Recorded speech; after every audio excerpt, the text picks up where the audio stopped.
नमस्कार, मस्त मराठी किचनमध्ये तुम्ही सर्वांचं आज स्वागत आहे। तर आज तुम्हाला मी दाखवणार आहे कोकणातली पारंपरिक रेसिपी म्हणजे धोंडास कसा बनवायचा। हा धोंडास काकडीपासून बनतो, तर तेच तुम्हाला मी आज दाखवणार आहे कसं बनवायचं आहे।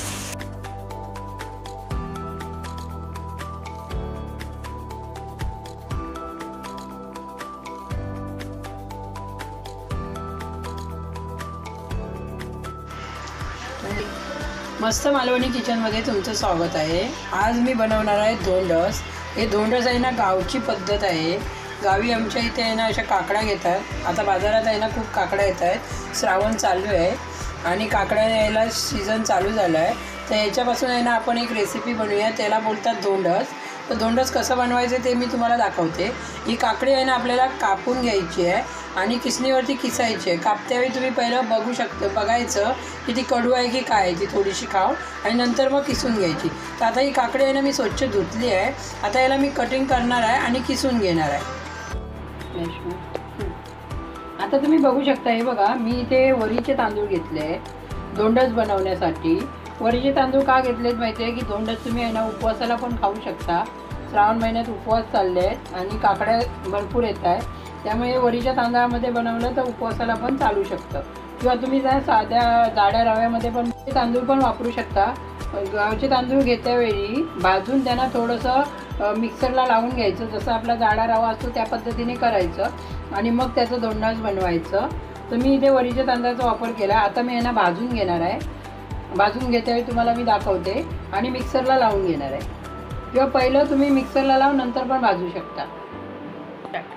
आता तुम्ही बघू शकता, हे बघा मी त्या दोन्ही छोट्या तुम्हाला दाखवल्या होत्या त्या काकड्या किसून घेतल्या आहेत आणि हे बघा त्यामध्ये आहे ना मी 1 ग्लास पाणी टाकलं आहे। छोटा 1 ग्लास, हे 1 ग्लास आहे ना मी यामध्ये पाणी टाकलं आहे आणि याला आहे ना काकडीला मी आता हे शिजून घेणार आहे। तर गॅस चालू करूया आपण आणि हिला शिजवायला सुरुवात करूया। तुम्ही बघू शकता, हे बघा मी अर्धी वाटी इथे शेंगदाणे घेतले आहेत। हे भाजलेले शेंगदाणे घेतले आहेत मी। हे शेंगदाणे त्यामध्ये टाकायचे आहेत आपल्याला। हे बघा शेंगदाणे आता टाकल्यामुळे ते शिजून निघतील। आणि इथे मी काजू घेतले आहेत, हे बघा ते पण मी त्यामध्ये टाकणार आहे आणि याला आता व्यवस्थित स्लो गॅसवरती शिजून घेणार आहे।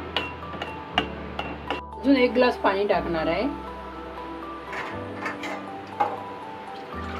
यामध्ये बघा ही मी 2 ग्लास पाण्याचा वापर केला आहे, कारण वरीचे तांदूळ आहेत ना ते जरा शिजायला जास्त पाणी लागतं, म्हणून रवा असेल तर 1च ग्लासचा वापर करा। इथे बघा मी आता एक कढई ठेवली आणि कढईमध्ये हे वरीचे तांदूळ आहेत ना ते सर्व भाजून घेणार आहे। हे बघा असं आपल्याला व्यवस्थित असं भाजून घ्यायचे आहे। आता तुम्ही बघू शकता, हे बघा वरीचे तांदूळ आपले व्यवस्थित भाजले आहेत। मी ना मीडियम गॅसवरती आहे ना व्यवस्थित भाजून घेतले आहे। आता मी याला आहे ना मिक्सरला लावून थोडासा याला बारीक करणार आहे, जसं आपला बारीक रवा असतो ना त्या पद्धतीने मिक्सरला लावून घेणार आहे, शिजायला वेळ लागेल म्हणून।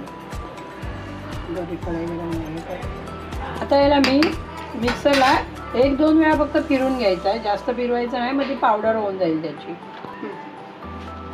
याला आहे ना मी 1 किंवा 2 वेळा असं मिक्सरला फिरून घेणार आहे, जास्त पावडर करायची नाही आपल्याला। आता तुम्ही बघू शकता की आपली काकडी पूर्ण शिजून तयार आहे। मी गॅसचा फ्लेम बंद करणार आहे। ते मी आहे ना थोडंसं हे बघा मीठ टाकून घेणार आहे, चवीपुरतं मीठ टाका। आता इथे बघा मी अर्धी वाटी साखर घेतली आहे, ही बघा थोडीशी कमी आहे।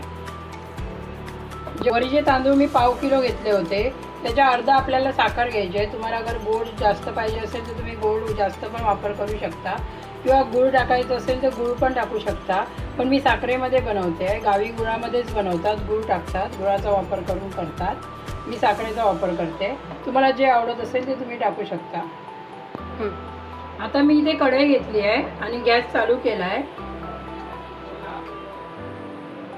त्यामध्ये हे बघा आता मी हा 1 चमचा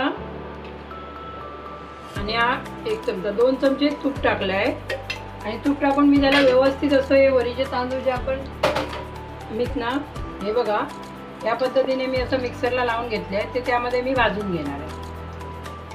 परत थोडंसं परतून घेणार आहे। हे बघा हे हे बघा, हे मिक्सरला मी लावून घेतले आहे. आता थोडं त्यांना तेलामध्ये परतून घेते. हे बघा,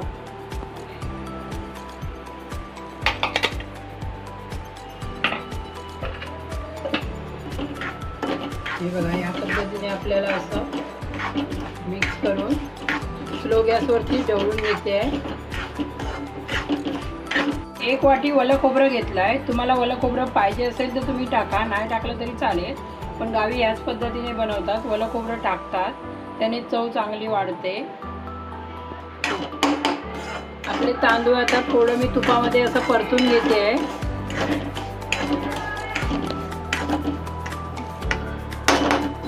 हे बघा, तुपामध्ये मी तांदूळ परतून घेतले आहेत आणि त्यामध्ये आता ही मी साखर टाकणार आहे. साखर मी आहे ना काकडीमध्ये टाकली नाही, कारण जेवढं पाणी आपल्याला लागेल तेवढंच वापरायचं आहे. आणि ती काकडीचं जर पाणी उरलं तर तुम्ही ठेवू शकता, किंवा त्याच्या आहे ना तवसळ शिजवलेली, त्यामध्ये मी शेंगदाणे आणि काजूगर टाकले होते. ती काकडी मी थोडी थोडी त्यावर टाकणार आहे. हे बघा,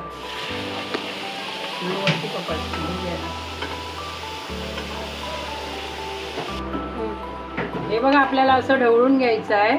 आणि मी यावर आता झाकण ठेवून आहे ना 15 मिनिटं शिजून घेणार आहे, कारण वरीच्या तांदळांना शिजायला थोडा वेळ लागणार आहे. रवा असेल ना तर आपला पटकन होऊन जातो, वरीच्या तांदळांना वेळ लागतो.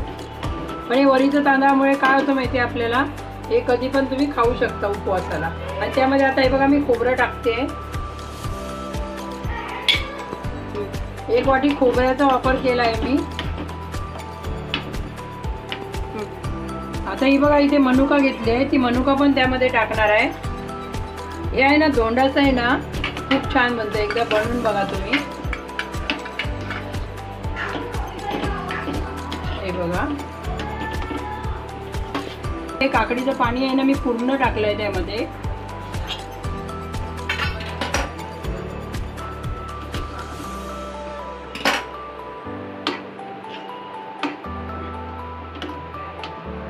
मी ते बघा, त्यामध्ये पाव चमचा वेलची पावडर टाकणार आहे. तुम्हाला अगर हळद टाकायची असेल तर तुम्ही हळद टाकू शकता, मी हळदीचा वापर नाही करत आहे. आणि आता आपल्याला हे बघा, स्लो गॅस आहे एकदम माझा, स्लो गॅसवरतीच मी हे करणार आहे. आणि बघा, सर्व मिक्स करून घेतलं मी. 15 मिनिटं शिजून घेणार आहे. बारीक गॅसवरती शिजवायचं आहे आपल्याला. आता तुम्ही बघू शकता, हा बघा, मी इथे ॲल्युमिनियमचा टोप घेतला आहे. ॲल्युमिनियमचा टोप थोडा आपल्याला जाडच घ्यायचा आहे. आणि त्यामध्ये मी आता हे बघा तूप टाकणार आहे, पाव चमचा. हे बघा, आणि या टोपाला ना आपल्याला पूर्ण तूप लावून घ्यायचं. हे बघा, मी आहे ना या टोपाला पूर्ण असं तूप लावून घेते. जसं आपण केक बनवतो ना त्यावेळी लावतो ना केक टिनला, त्याच पद्धतीने हे बघा पूर्ण टोपाला लावून घ्यायचं आहे आपल्याला. तुम्ही बघू शकता, हे बघा 15 मिनिटं झालेली आहेत. आणि हे बघा, आपलं जे दोंडाच आपण ठेवलं होतं, हे बघा, हे आपलं आहे ना शिजलं आहे. थोडंसं तांदूळ कच्चे आहेत, ते आहे ना शिजून तयार होतील. करायला आहे ना आपल्याला परत आहे ना मुरत ठेवायचं आहे, जसा गावी भात वगैरे मुरत ठेवतो किंवा मुंबईत पण आपण ठेवतो त्या पद्धतीने. तर आता मी आहे ना गॅसची फ्लेम बंद करते. हे बघा, मस्तपैकी असं तयार झालं. हे आहे ना गावी आहे ना रात्री बनवून ठेवतात आणि सकाळी नाश्त्याला खातात. त्याचप्रमाणे मी पण आता असंच करते. हे दोंडाच आहे ना मी ह्या टोपामध्ये सर्व टाकून घेणार आहे. हे बघा, ह्या टोपामध्ये आपल्याला ना असं पूर्णपणे असं टाकून घ्यायचं आहे. हे बघा, ह्या पद्धतीने. हे बघा, वरीचं दोंडाच आहे ना खूप छान बनतं वरीच्या तांदळाचं. आपण ते उपवासाला किंवा असंच पण खाऊ शकतो. तर तांदळाचं पण छान बनतं. आता हे बघा, हे आपल्याला ना असं प्लेन करून घ्यायचं. हे बघा, या पद्धतीने पूर्णपणे असं प्लेन करून घ्यायचं आहे.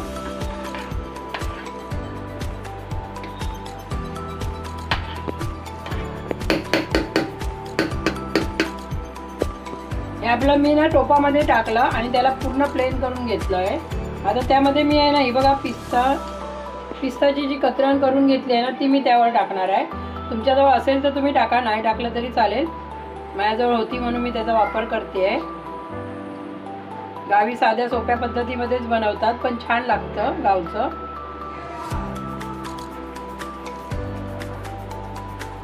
हे बघा मस्तपैकी असं आपलं हे धोंडास बनवून तयार आहे.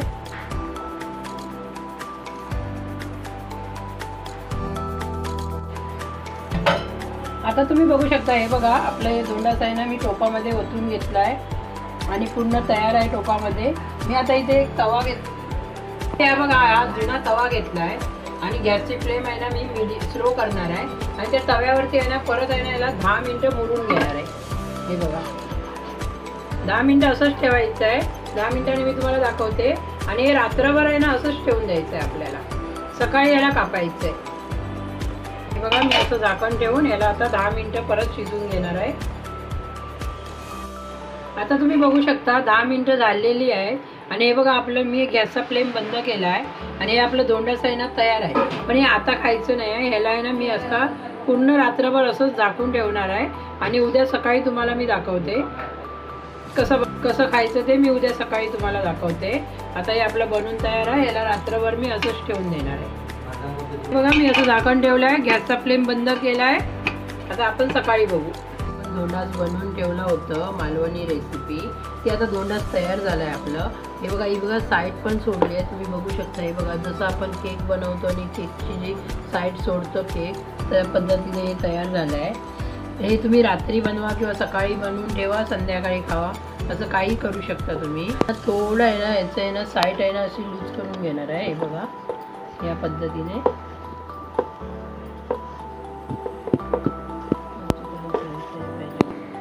आता तुम्ही बघू शकता. हे बघा आपलं हे केक सारखंच धोंडास निघाला आहे टोपातून, बघू शकता तुम्ही.